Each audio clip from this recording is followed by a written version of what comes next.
Good afternoon and welcome to another edition of Online Divas, the Diva Files. I'm here this afternoon with the ever so lovely Samantha Brett. Thank you for joining us, Sam. That's all right, Holes.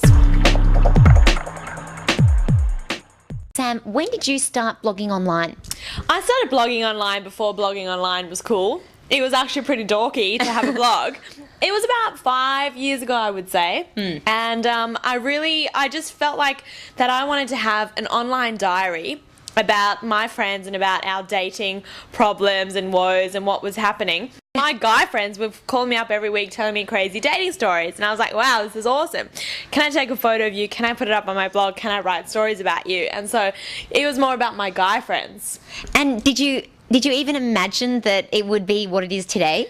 Well, when I first started, I sort of just started on my own on blogger.com software and just started for free, and then I never imagined that I'd be able to actually do that as a living. Like, who is going to think that your title as a professional is a blogger? You don't think that that's going to be, but that is my title.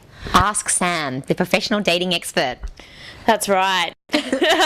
Also, people tell me every day, but I have a pretty good relationship, so I feel I'm fine to give advice. Although I don't really give advice, my blog is more about asking questions and getting people to respond. So my blog's very user-friendly, and interactivity is a key factor, rather than me pushing my views onto the reader.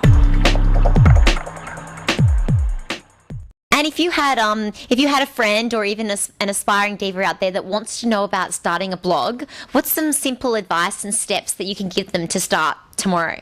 It's really, really easy to find a blog. There's about 3 different types of free blogging softwares out there. So you just go onto blogger.com or blogspot.com or wordpress.com, and you simply push the button that says start your blog now. You need to have a really strong key idea that's niche. So come up with a cute name. If you love fashion, fashion diva or whatever it is, you come up with your name. That's really important. And your brand. You need sort of a logo or some colors or just something that's going to set you apart, because there are like over 1 million, and I'm sure that number's even less than it is, but millions of blogs out there. And you really need yours to stand out. And do you have to be, you're incredibly passionate about what you do. You've been doing it for such a long time. Do you need to be incredibly passionate and driven to sort of maintain it and disciplined to keep it up? You have to, definitely. If I wasn't being paid every day to write a blog, I probably wouldn't. You have to be really disciplined. It's all about this butt sitting on this chair and sitting at your computer and writing, and really being out there and being open to listening to what's going on around you, and then pulling that in and then writing it in your blog. And it's scary for your friends around you, because they don't want to have all their secrets on your blog. But that's what happens when you're a blogger. You have to talk about your friends' secrets. And what do you think about this whole myth or this kind of suggestion that true journalists aren't bloggers? Yeah, love it. People say to me, who are you? Why do you write a blog on, Sydney Morning Herald?